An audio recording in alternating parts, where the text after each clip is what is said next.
Me 3. Nuh-uh, only one person can press it, girl. I know you're lying.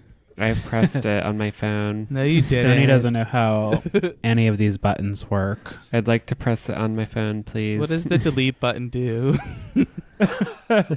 Stony looks at my computer and he's like, how do you work this thing? Yeah. Just starts hitting it until it starts recording. Please don't hit my MacBook. I would cry. Oh my God. Hi. Thanks for coming. Hey, girl. Thanks for coming. Oh, grrr.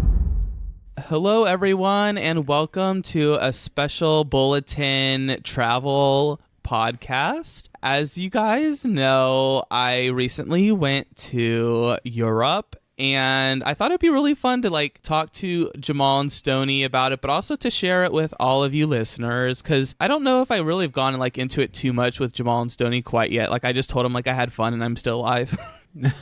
Yeah, we really haven't gotten to go into detail. It's just hey, welcome back. We have a show to record.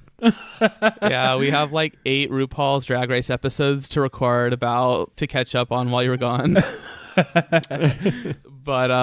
But yeah, so I thought it'd be kind of fun to just sort of go in order of my travels and just kind of tell you guys what I did and what I saw in each city. And that sort of starts us with my basically 24-hour journey to Milan. Man. So Monday I left at 6:45 a.m. on Pacific Standard Time, and I didn't land in Milan until 6:45 the next morning in Milan time. Wow. That's intense. So did your plane, I always see on TV shows, I've never flown internationally, but did you have a seat that you could sleep in, or was it a cabin type seat thing? No, I mean it's basically the same. I just cuddled with the person that was next to me, so we could be comfortable. Oh. Yeah. I'm into that.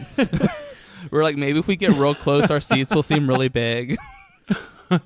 Oh my God. I freak out over I don't know, or not freak out, but I hate long flights, so I couldn't even imagine. Yeah. I mean, honestly, going to Milan was not really that bad because the planes were broken up a little bit more, because I flew from Seattle to New York City and then from New York City to Milan. So it's kind of it was basically a 5-hour plane ride and then an 8-hour plane ride, or maybe it was 6 hours. No, it was, I don't know. It was 8 hours maybe. So I basically... That's not terrible. It really wasn't that bad. I mean, I slept a lot of the time. I was hoping to sleep more, but didn't. And they give you free movies. They feed you dinner. They suck your dick. It's fine. Ooh, first class, girl. Yeah. I don't know. Maybe that was just my experience. No, I'm just kidding. It's lit. I will say there was a very cute guy next to me who was training to be some sort of NSA maybe, or some sort of governmental type agency through border security, and I was thank God I'm white. Second of all, Seth's thank you for my privilege. Yeah, you're Yeah. ICE won't capture me in this plane. what privilege. What privilege. So, but he was visiting. I guess he has a girlfriend in Italy, and they go back and forth to visit each other somehow. I'm wow, girl. But he was maybe early to mid 20s, but he was just really hot, and so it was fun to talk to him. We were friends basically. Sometimes, most of the time, if I'm by myself, I'm leave me the hell alone. But every once in a while when you're traveling, you make that fun train or airplane buddy. It's just you have good conversation, or they have really funny stories, and it's a good experience. So yeah, that's awesome. My plan on airplanes is to talk to the person I'm sitting next to for the first hour, basically through takeoff and until we smooth out, and then I want to sleep the rest of the time. So as long as they respect my boundaries that I'm sleeping at some point, then I'm cool with it. You're so nice. I'm just like, I still have my earbuds in. My device is off, but my earbuds are still in. Yeah. Yeah. I can still hear him talking shit, but like, There's a fine line that, like, I don't know, you have to have the right balance. Like, sometimes you get on the plane and you sit next to like the chatty Kathy that just wants to like fucking talk about everything in the goddamn world. And then like you have some people that just don't speak at all. Like, I don't mind a little bit of chattiness, but like I don't need to be talking to you during like the whole flight. yeah, I am the same way. Like, I want to talk to you like a little bit here and there, Preach. but like not the whole time. Preach. Yeah. So basically, the guy next to me was my boyfriend at the end of it, and it was really awkward for his girlfriend when he didn't come to see her, but it's fine. I had a good time. Ooh, you better like call Ryan Murphy and sell this. Yeah. I'm going to sell the story, girl. It's like Brokeback Mountain of like Italy. He's probably like listening to our conversation right now. Probably. If he's like working for the government. That's true. Hi, sexy cabin. Hey, girl. Stranger. Hit me up in the DMs. All right. Well, let's like get into like the travel blog. We're just like rambling about flying for like 6 hours. So we finally land in Milan.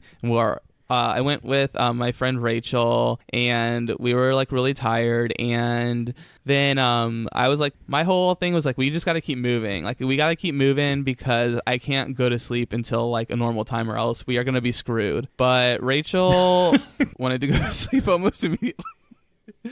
So No. it didn't go according to plan, and because she wanted to lay down and rest, then I laid down and rested, and then I slept, and it was like my inner saboteur just came out. So I mean, that would be really hard for me because usually before long flights, I enjoy special baked good, and that would just be very difficult.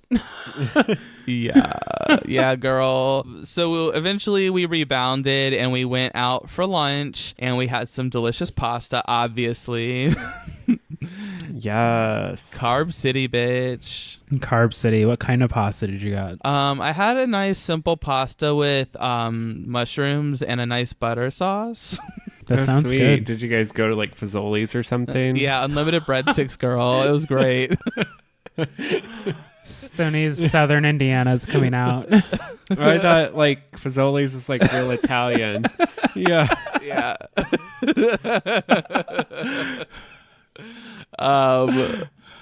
It was not a Fazoli's, but the pasta was delicious.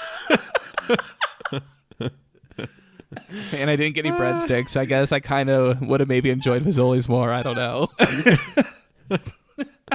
But Oh shit. yeah, so we went and had lunch, and then we walked over to the Plaza Duomo, where like the famous like large cathedral is in Milan, and everyone knows that. So we went and saw that, and it was really cool. Mm-hmm. Then from there, we sort of just walked around a little bit. Like, we went to this thing that I guess was like the first like outdoor mall or something. I don't know. It was just like really ornate, and there was like all the stores Jamal would probably want to go to, like Dior. Like the first outdoor mall for that area? Probably, yeah. I mean, I don't know where outdoor malls were created, but And of course it was like all the high fashion spots, right? oh yeah, like Dior, all the like more of the Oh, Italian yeah. ones, like Dolce and Gabbana and stuff like that. Wow. Yeah. I bet that was just pretty. It was Yeah. definitely cool. And so we just kind of walked around a little bit, then we were like tired again, so we came back and slept again. Did you eventually get like some go-go juice, like whatever Honey Boo Boo drank before her pageants? I wish. Like, I was like, Put some pep in your step. That's right. I need a mother's little helper pill. But yeah, I don't know. So that was fun. We went out and got like some pizza slices and just brought them back to the hotel room. And then we watched the cooking channel about making pizzas that was all in Italian. So we just like didn't really know what was going on. Pizza. Okay. Pizza while eating pizza. Yeah, that's impressive. Genius. And is it the same compared to our pizza over here? I assume it's not, but how is it different if it is? Well, it is different. This place that we went to was actually like the pizza was made on focaccia bread. So it's not like the traditional pizza that you would find in Italy. But I had like just one that was plain focaccia bread. And then I had one that had like that had sun-dried tomatoes on it. So that was really good. Oh, That nice. sounds good. So that pizza was a little bit different than normal. But typically, I mean, it's different because the pizzas are like kind of gigantic. Like it's just basically a one size fits all mom jeans situation. Yes. Okay. It's like right up my alley. Yeah, mom jeans over here. Whenever I hear mom jeans, I think of that Tina Fey skit that she did. Yeah, on Saturday Night Live. Jeans. Yeah, so it's different, and it also too it just comes like it's not cut into slices. The way that you eat like a pizza in Italy is like you can either just cut it up yourself or you just kind of like rip like pieces of it off basically. So it's really good. It's like a different experience for sure. Like the crust is like a little bit thicker, and then like the middle portion is like more of a thinner crust, and it's just like so much better. Interesting. It sounds like the pizza in Italy, of course, it's more cultured. This sounds like a more social experience, this pizza. Definitely. Like you get a pizza and you can just get the house wine, and it's just like comes in a carafe. It's like you don't even know what it is, but it's just delicious, and it tastes like fresh and just like really good flavors and stuff like that. So it's an experience for sure.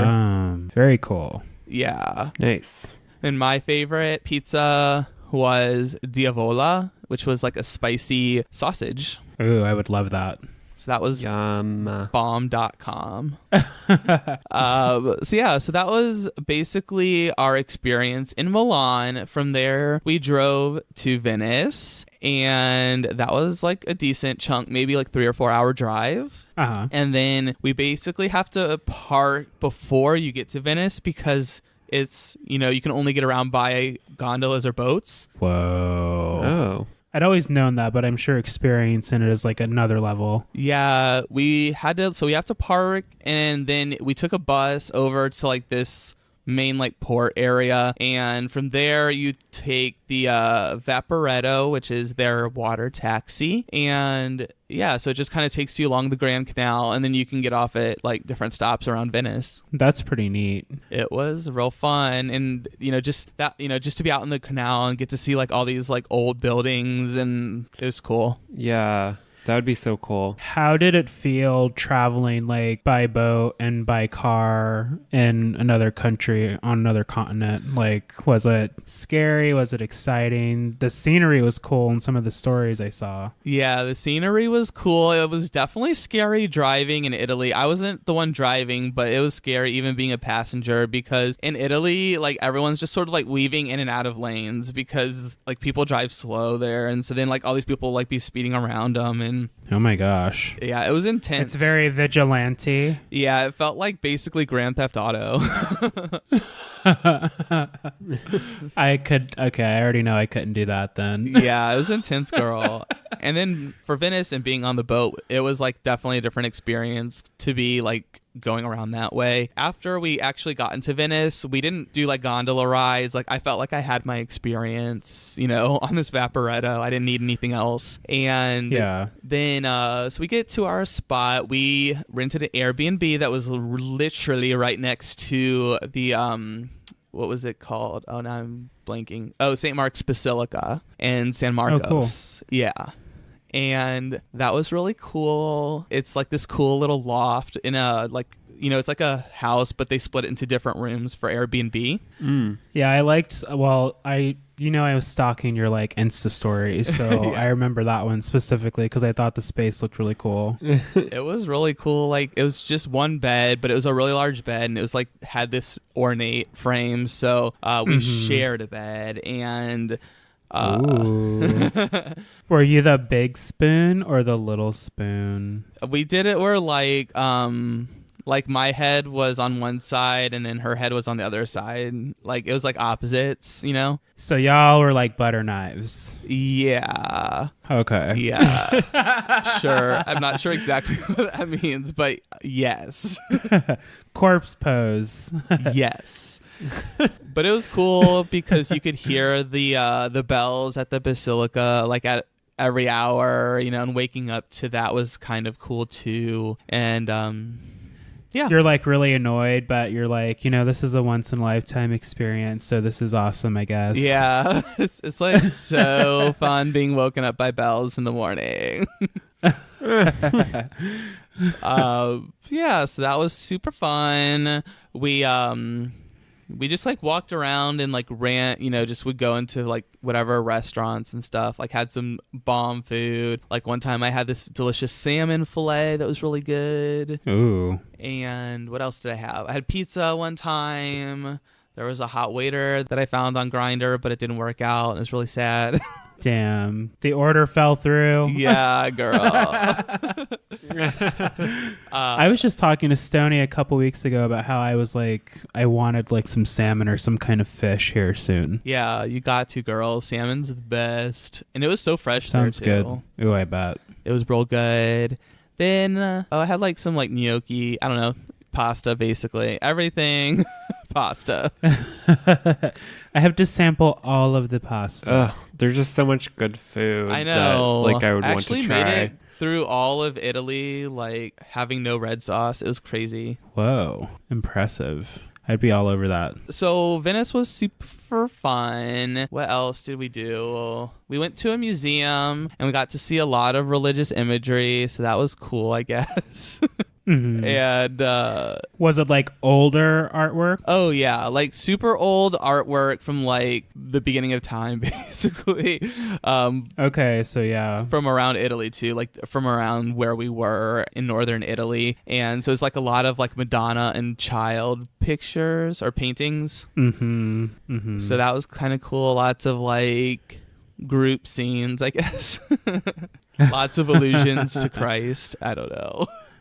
art. That is the cool thing about like Europe and just like that side of the world is that it's like there's so much like old art and stuff like that So much for, like history. here, Mm-hmm. Yeah. you know, there's just not as much like old like architecture or things like that. Yeah, definitely. I mean, it feels so different there in Venice and in Milan. You know, it's all like stone outer exteriors, and you know, it just sort of feels like you're in a different time, basically. Everything makes a statement. I mean, down to like the streets that, you know, go between these buildings. Oh yeah, It's an experience for sure. absolutely.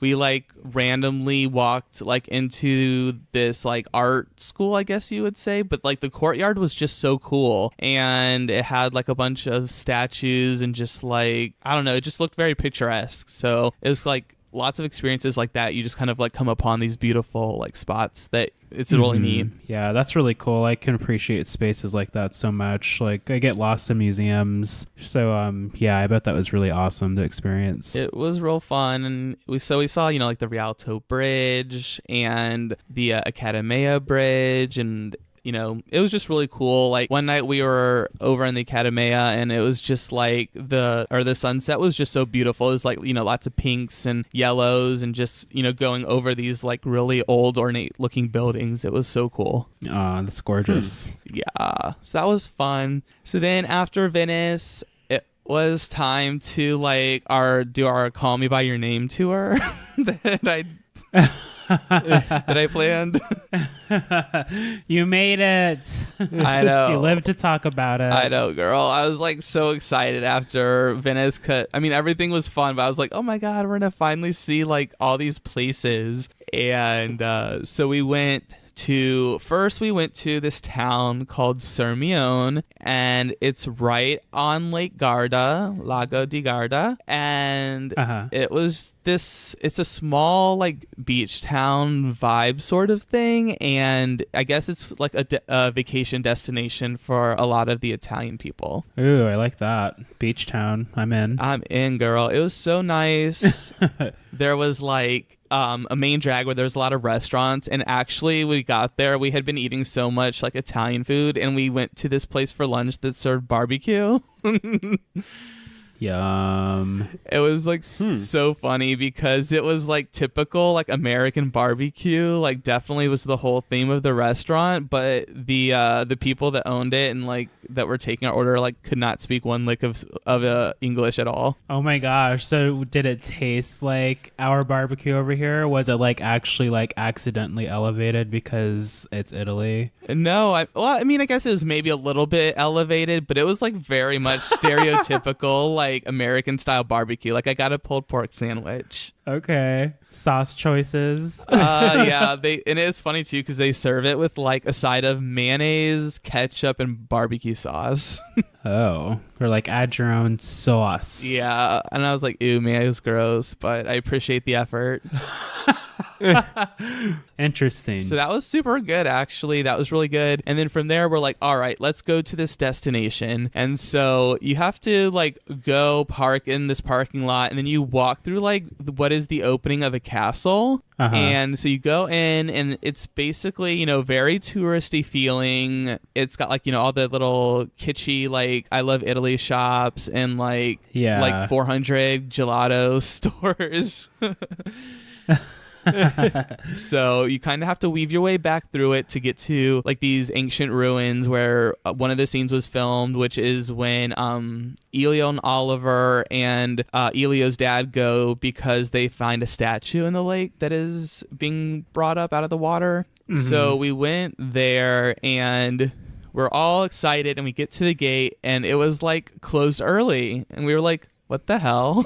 No. We came Rude. all the way from America, and we're like, you know, we can't just like have all the time in the world to Come see back. this. Yeah. Devastation. It was closed, and we were like so defeated. So we like go back and we like we got some cheese and some meats and just hung out. And actually that night we watched RuPaul's Drag Race and had wine and ate the stuff. Nice. So that was actually like a really fun night to just get to chill. But the plan is, and we also got gelato too that day because we were bummed. So we went and got gelato at one of like the 400 places. I would have done the same. What kind of gelato did you both get?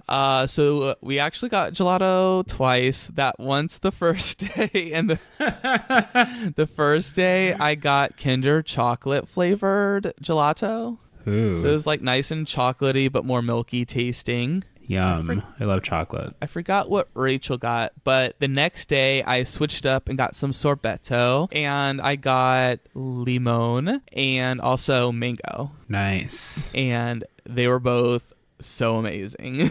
She's fruity. Yes, girl. So we were like, okay, this place opens up like at 8:30, whatever. So we get there super early. There's like literally nobody there. And we get through there. We get to the site and it's open. And we're like, oh, thank you, Jesus. And Yes. it was sweet success. So we went in there. We got to see the location and walked around. We had a little bite to eat, and then we were right out of there. So we kind of lost a little bit of time with going to Crema, but Yeah. I mean, we had to see this spot.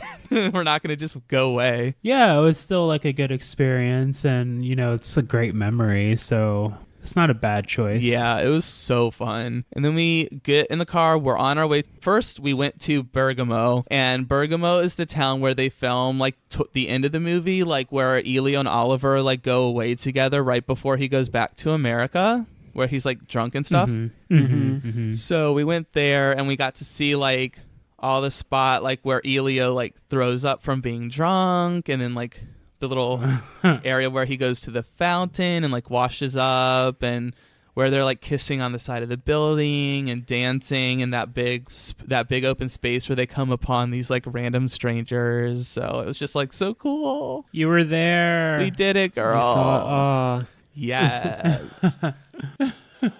So No, that's awesome because we know how much you love the movie. in the story. So I'm sure it was just on another level that she can't really express on the show. Yeah, it was like a whole experience. Like, did you ever watch that show on USA, Monk, where he like kind of like feels out the scenes and like he has like memories like about what the actual crimes that happened there? I've never watched that show. Oh, I've seen some episodes. you don't really need to know the story, but basically I was Monk, just like, okay, and then Timothy Chalamet sat right here, and then and Armie Hammer's right here, and then That's funny. so that was me. Of course, you know the whole like direction and too. Oh, yeah. So. I know Rachel's like, what happened here? And I'm like, oh my God, I can't. You're asking too many questions. I know. Why don't you know this? I mean, I've watched this movie so many times, so I guess I can't really blame her, but I was like just being obsessive. Yeah. So from that point, we go to Crema and we get there at night, and just walking into the Piazza Duomo where like so many of the scenes were shot, I was just like, oh my God, like we're here. It was dark, but it still like felt like home in a way, you know, like you kind of know where everything is. Yeah. So that was super fun, and we just had drinks and like a cheese plate or something like that, and it was super fun. Then the next day we kind of go to all the different sites. We saw, you know, the Perlman house, we saw the berm where they go, and that was like probably one of my favorite spots, you know, just that little water area where they're kind of splashing each other and where they kiss for the first time. Yeah, that was a fun scene. I was like, oh my God, you guys. Seth is just like dying the entire time. And it was like on a weekend too, and it was warm outside, so there was like for sure like people, just like Italian people there just like hanging out, and like they probably thought we were idiots. Yeah, they're like, look at these Americans over there. Yeah. Like, what are they doing? What are they doing here? How do they know about our spot? Italian listeners, tweet us and tell us what you say about us. Yeah, idioto. I don't know. We can handle the shade. Yes, girl. But there was also some cute dude there. There's some trade with his shirt off, and I was like, okay, this is pretty cool. Ooh. Hi, Trade. Hi, trade. Buongiorno. But yeah, so that was a really cool spot. We saw like just so many different spots from the movie. I took like so many pictures. Good. Yeah, so that was really fun. After Crema, we went to another cool part about Crema actually is on the last night we went to this place where the cast and crew like ate a lot while they were filming, and so we went, and the guy that owns it was like super nice. He was like, he knew we were, you know, Americans and spoke English, and he like came and just sat down at our table and like kind of went through his menu and explained what all of our options were. So I thought that was super cool. And Yeah, that's nice. he also was like, oh, like, do you guys want wine? And I was like, yeah, we like wine. Like, what do you suggest? You know, like, and so he gave us this bottle of wine. Well, he didn't give it to us. We paid for it, but he brought a bottle of wine over, and he was like, yeah, this is a wine my friends make at their winery. It like doesn't get distributed to the United States. It's just for our little area. Nice. Oh, cool. So that was a cool experience. That's awesome. I love experiences like that whenever you travel, just like something that's unique to the community that you get to be invited in for that moment. That's really awesome. Yeah. And then he was like, if you want later, like you can come down to my wine cellar and I'll show you around. And we were like, oh yeah, cool. But then but we like were there for 3 hours and we're tired. So like after the meal was over, like we just left. Like he was outside smoking with some other people that were eating there, which I mean they're probably from that area, so they're all like buddies or whatever. And he's like, where are you going? And we were like, we're tired.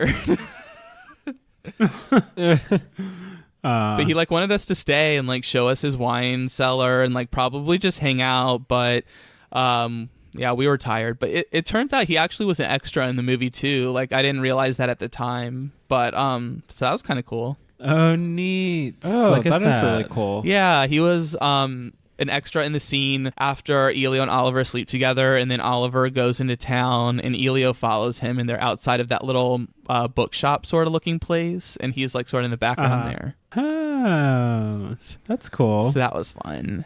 But yeah. You're just connecting all of the film dots over there. Call Me by Your Name dots. Basically. And then, of course, you know, like I came home and watched it, and it just like was so much more fun to watch after having been to all these places, because I'm like, oh yeah, like I remember this and I remember this, and it just like felt like I was sort of like even more a part of the movie like after that. Yeah, like you're pointing out all the spots you're at. Yeah. And so that was Crema and my Call Me by Your Name experience. Congratulations, Queen. It was really cool. Like, I can't really even put it into words, like how much it meant to me to be able to go and see all these different places. And everyone in Italy was so nice. Like, we were struggling to figure out how to like fill up the car with gas. And like this family was there, and it was like the dad and the mom, and then like two like teenage daughters. And so they were like sort of like helping. Like the dad was helping, and then the girls were like sort of trying to figure it out. Like you could tell they were on their Google Translate or whatever. But they were like, yeah, it doesn't take credit cards, like you have to have euros, and we didn't have euros on us like at this point. And so they were like, oh, here, just follow us, we'll take you to like this ATM that's close by. And so they took us over there and like walked us through how to use the ATMs there in Italy and helped us get euros, and then they sent us back. But it was really nice of them to help us out. Yeah, that is nice. Like we would have been 'Cause screwed. I'm sure that's something people think about when they're going to or at least I hope people think about, so you're traveling smart and prepared.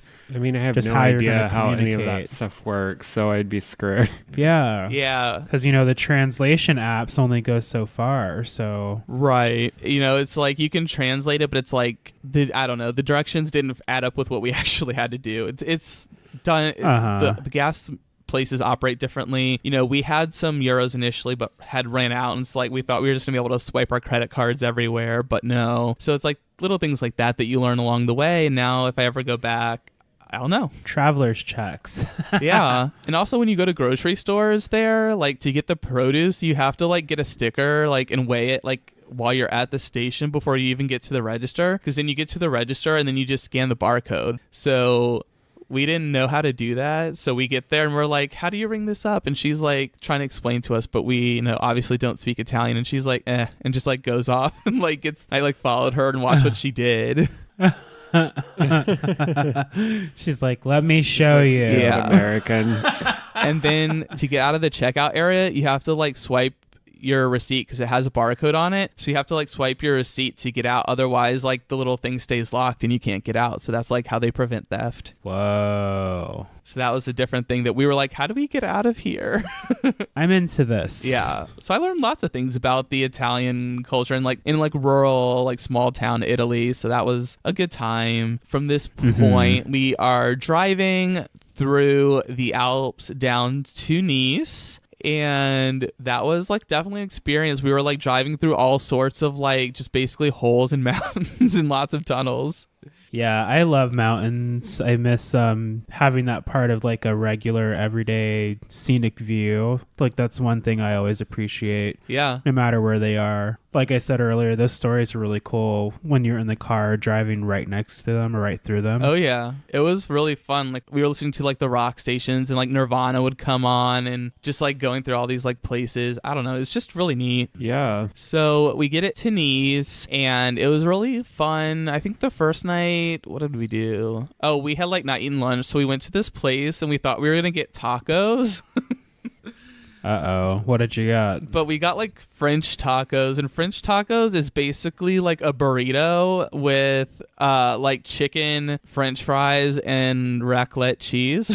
All together? Yeah, all mixed together and wrapped in a tortilla. What the hell? Whoa, that sounds like Was it good? the best like drunk snack ever. Oh yeah, 100%. If you're drunk, this Was is the the chicken fried or grilled? No, just grilled chicken. You know, that's still good. Yeah, it's definitely like a savory taco, but it was really good. I mean, we could have just been super hungry, but like I downed that thing so fast.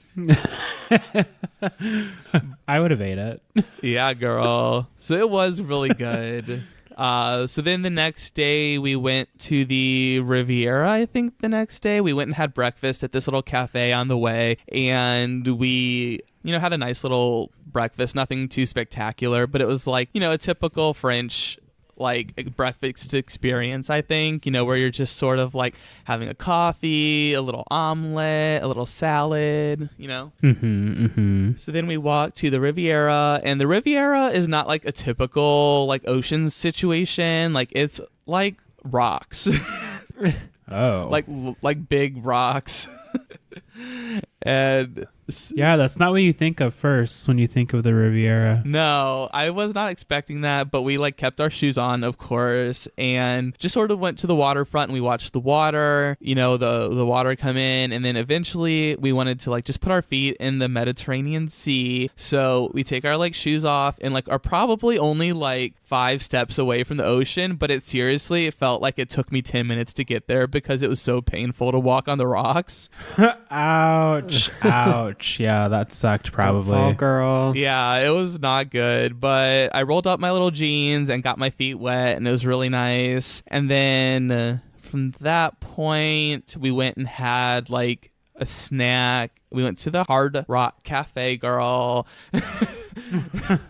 And we got like appetizers, but I got like rosé to drink. And just it was fun drinking rosé on the French Riviera. Cool. Ooh. So that was super fun, and that's where I found my trade that I posted for last week. Oh yeah, your spy trade. Yeah, my Harriet the Spy trade. Yes, Harriet. And so we did that, and then we like walked around like the whole like boardwalk and just saw all sorts of cool stuff. We got a little bit hot and tired, so then we went home. Then Rachel started to get sick, so we actually went and just got takeout Chinese food. Oh. So how's the Chinese food in France? It's okay. About what you would expect. Because I know American Chinese food is not like it actually is in China. Yeah, I mean, the fun part about actually being in France instead of Italy was that I took French like throughout high school and a little bit of college, so I could speak enough where I could be able to order and like say hello, goodbye, like just basic things. So I was able to like order all the food and stuff, but the interesting thing about the Chinese place is like you can get like egg rolls, and there's like like pork, shrimp, chicken or something. I don't know. There were different flavors, but you pick whatever flavors you want, and then they actually fry the egg roll like right there. Oh, that's fun. So that was kind of interesting to have like it was like freshly fried basically, and then whatever, like if you got rice, they would like put it in this like little plastic container and like seal it. Like they put like a little film on top and they seal it to keep it hot and fresh, and you just go take it home. Oh, so it was kind of interesting. I like any like food experience like that. I don't know why that's like so much fun.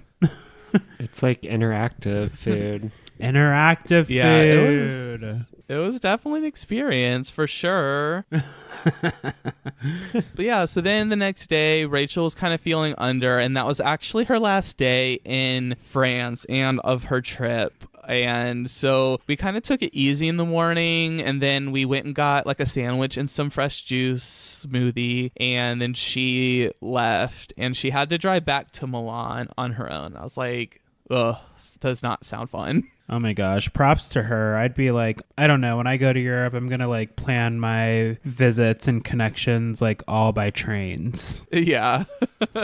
Like I'm not driving. Yeah, for real. If I can help it. Yeah, that would be a recommendation that I would give also. I love a good train ride. Yeah, girl. So I actually ended up for the rest of the day, I actually ended up kind of using that as like a chill day, like a regroup day. Mm-hmm. But the next day I went to the Matisse Museum. So that was really cool to get to see some of his paintings and his sculptures. Yeah. And yay, museums. I love museums. Like, I love culture, girl. girl. So I did that, wandered around for a bit that day, and then the next day I actually took the train, and that was my mode of transportation without the car. And I took a train, and it went down the coast, so I got to see Cannes, where they have the Cannes Film Festival, and then it went all the way over to Marseille, and then it kind of goes up towards Lyon, which is where I was my next stop. Okay. And in Lyon, You're just on tour. Yeah, girl, I was like everywhere. In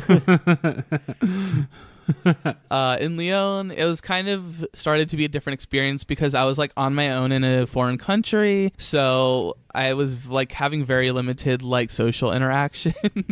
Yeah.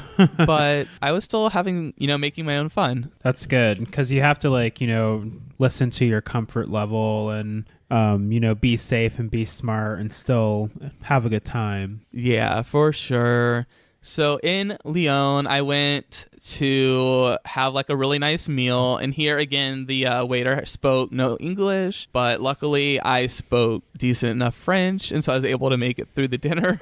Good skills. That was like the stereotypical like French cuisine. That dinner that I had like a nice like onion soup with this like nice little crostini and like with melted cheese on top. Yum.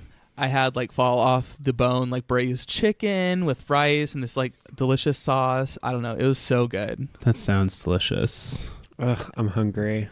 Yeah, I could use a snack. It was probably keto except for the rice. Yeah, it sounds like it. It sounds like a lot of their foods over there are just like all like natural, Real ingredients. Yeah.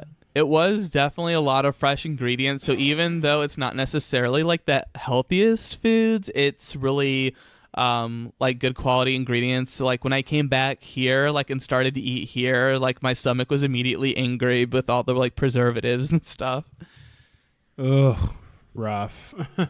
Yeah, girl. So I also went to a museum in Lyon, and it was really cool. They had like all these sort of like movie props and stuff like that from movies that I watched like as a child, like Missed Out Fire and in the Alien movie trilogy. Uh-huh. Lots of Batman stuff. And they actually had a lot of the face prosthetics from the Nutty Professor movie with Eddie Murphy. Oh, cool. I know I saw the picture of Miss Doubtfire mask. I don't know if I caught any of the Eddie Murphy, his films. Yeah, I didn't post those pictures. Well, I didn't post a lot of pictures that I took, but yeah, it was a lot that was cool. Like they had gremlins. I don't know. It was really neat. So that was fun. I got more sorbet. This place was like a little bit fancier. I had a hibiscus lemon flavor. And the other flavor I got was guava rose. Ooh, both sound delicious. You can't go wrong with the hibiscus. Yeah, they were both so good. And from there, that was basically Lyon. And then from there, I took a train to Paris. And Paris was super fun. I kind of took it easy like that first day I got there. Uh-huh. I, of course, was like perusing the apps and I found a cute French lad to invite over to hang out. Yum. Sampling the trade. Yes, girl. If you were following our Twitter, you know that we had a nice Ask Me Anything about my experience. I mean, what other podcast are you going to get to have such a messy AMA? Seriously. So, like, did he have on boxers or briefs? Oh, I don't even remember. Boxer briefs, maybe? Oh. It's all a blur, girl. All the clothes were gone. We were wearing sheets. Yeah, we were wearing sheets, girl. Fun. That was like a nice welcome to Paris, I guess you could say. Yeah. The next day, I started basically doing my tour of like monuments and museums. I saw the Eiffel Tower, I saw the Champs-Élysées, saw the Trocadero, l'Arc de Triomphe, and I don't know, basically all the things. And one of my favorite things was to just sort of, go to a bistro and just sit out there and have some drinks and some, some food and have some dinner and just kind of watch the people of Paris just living their lives and how they normally would live. Yeah, I like it. I enjoyed those snaps too because, those types of pictures are just like the drink and the table, and you can kind of get a glimpse of what's going on in that moment. And it felt very much like something you'd see in a movie. Like you're just chilling on this cute little corner with a sandwich and some wine, and it's just like a Wednesday. Basically. It looked real cute. It was like fun because one day it was like raining in the morning, so I just went to this bistro that was just like a couple blocks down and just had some like coffee and stayed inside in the shelter and had some warm coffee like in the rain of Paris. That is cool. Retreat. Yeah, definitely. Also, like one of the things that I saw was the Notre Dame Cathedral, and it almost feels like fate that we are recording this podcast today because unfortunately today the Notre Dame Cathedral caught on fire. So I was like super sad. So just a little bit of information about that. I'm sure everybody knows like what the cathedral is, but it is an 850-year-old church. And basically it was built in the 13th century. And the structure itself is considered a feat of architecture as much as it is a religious symbol. And it is one of, obviously, Paris's most popular attractions, and it's visited by 13 million people per year. Mm-hmm. So today it was really sad to see all these, horrible videos of the roof on fire because the roof was the part that caught fire first. It was really hard to put out the fire from the outside of the building, and a lot of the internal infrastructure of the cathedral is actually made out of wood. So a lot of that is what burned. Yikes. Yeah, this is such a massively historic world monument. So that's really sad to see. At first, I remember it happening on Twitter because I saw the very first tweet on my feed anyway about it, and it didn't have too many retweets or activities. So I was like, what is this? Is this a joke? And then I just snowballed throughout the day. So it's pretty devastating, I would say, especially to the people of France. Oh, yeah, absolutely. I mean, I was just getting to work at 7 or 8 in the morning is when I first heard. And I started getting one of my coworkers came over and was like, oh my God, did you hear the church was on fire? Notre Dame's on fire. Because everyone knows I just got back from visiting. And so then I started getting all sorts of text messages and messages on Facebook and, all sorts of different apps. And everyone's like, oh my God, did you see this? And, everyone was just thinking about me, I guess, because I had just been there 2 weeks ago. Makes sense, yeah. So that was kind of nice for people to reach out in that way. And, after just having been there, it was kind of sad to see it on fire, just because I had just been there and it was another day. And, there was people, they were shooting maybe a movie or a commercial out in front of the cathedral when I was there. So that was kind of fun to see. Okay. But yeah, it was just really sad to see it burn. The giant steeple fell into the burning roof. And it was just sad to see, because there was videos of all the French people just in comparison could be a similar reaction to when the Twin Towers fell in New York. Mm-hmm. It's just lots of screaming and shock and sadness and all that sort of thing. And, this is a very important place for them. Their president, Emmanuel Macron, vowed to rebuild it. And, a lot of the external structure is still there. So that's good. And a lot of the art and historical artifacts were rescued from the church. They had the crown of thorns and a piece of the cross that Jesus was crucified on, and one of the nails that he was crucified with. So they have these really old artifacts, and it's really neat that they have that. But it was scary that whole thing could have been lost. Yeah. And I mean, even for those of us who aren't religious people, we could still understand the gravity of losing something like that. It means a lot. Definitely. It definitely seemed very a big blow to the people of Paris and France. So, our thoughts are with you. I know we have a couple listeners from France. I see you guys in the stats, and, our hearts are with you, and we hope that you guys rebuild and stay strong around this. So just wanted to sort of touch on that a little bit and just kind of let you guys know that we're there with you. I posted lots of pictures and like videos of Notre Dame like on our Twitter. So if you're interested, you can find those. Yep. At TFC Pod. Definitely. So that was sort of my experience in Paris. I went also to the Pablo Picasso Museum there. That was Fun. neat.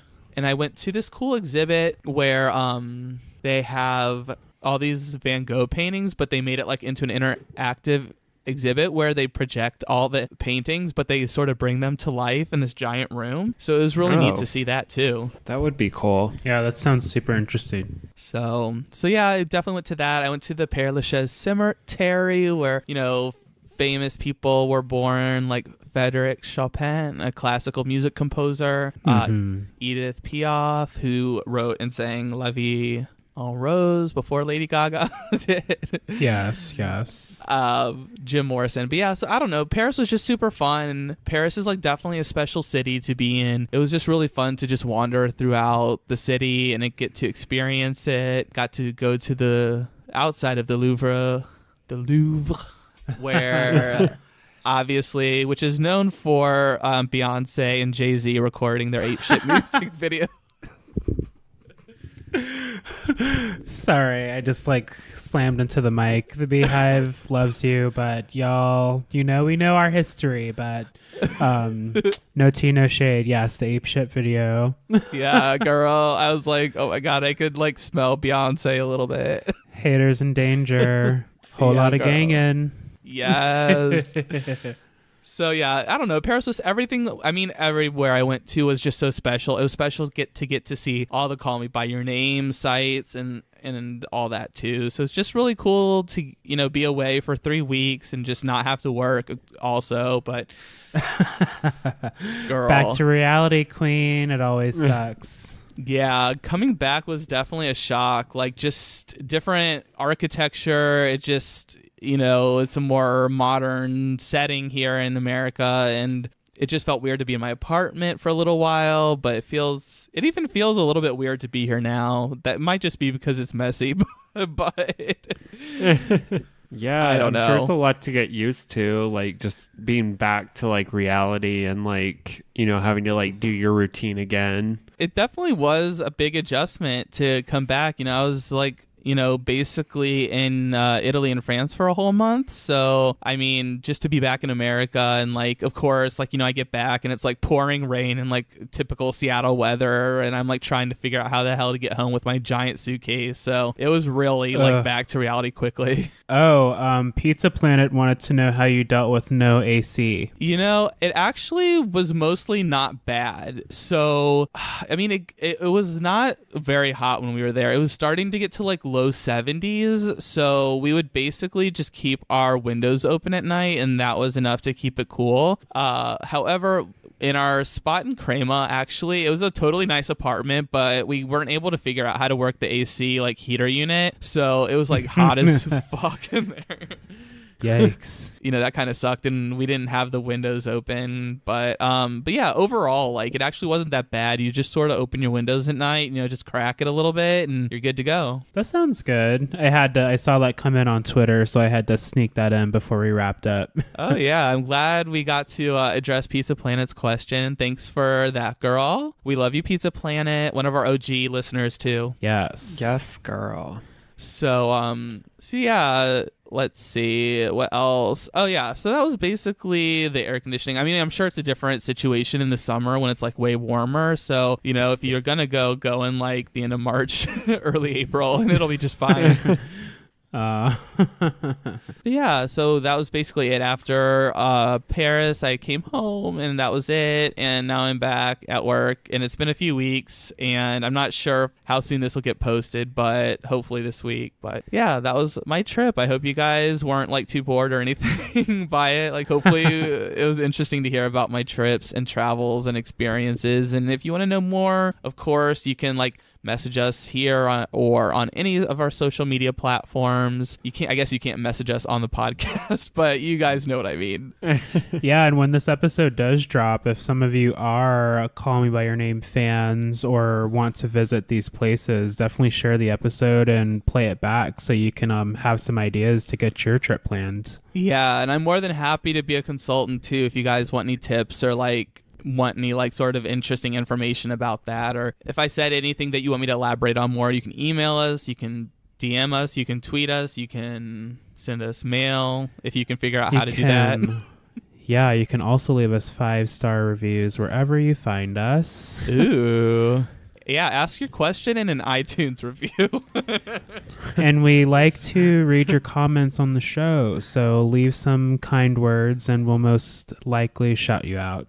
Yeah, girl. All right, you guys. Well, this little podcast turned into a lot longer than we had originally anticipated.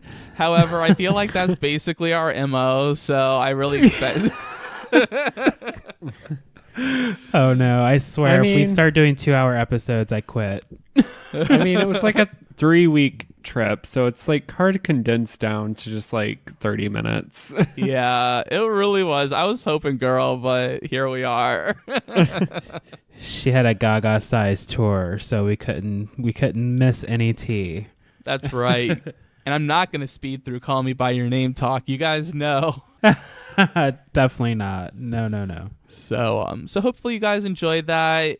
You guys heard the spiel. Again, we're so sorry to hear about Notre Dame, Paris, if anyone from France is listening, or just anyone that's interested in general. And we'll be back with another episode of RuPaul's Drag Race recaps with you guys on Monday, so stay tuned for that. Yeah. Hope you guys are having a good week. And yeah, we'll talk to you guys real soon. Bye, y'all. Bye, losers. Bye, everyone. So rude.